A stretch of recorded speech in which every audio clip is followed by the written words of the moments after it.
ফাতেমা রাদিয়াল্লাহু তাআলা নাম শুনছেন? এই ফাতেমা রাদিয়াল্লাহু তাআলার বিয়ে হয়েছে একটা নতুন কাপড় আর একটা পুরাতন কাপড়। কয়টা কাপড়?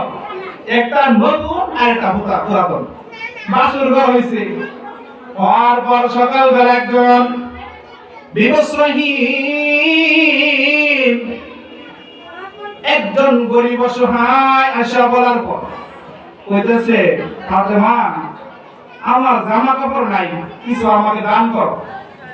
ফাতেমা রাদিয়াল্লাহু তাআলা নতুন বউ, কাপড় দুইটা, একটা নতুন একটা পুরাতন।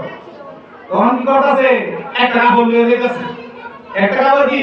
পুরাতন কাপড়টা এক কদম যা আর এক কদম পিছা। কারণটা কি?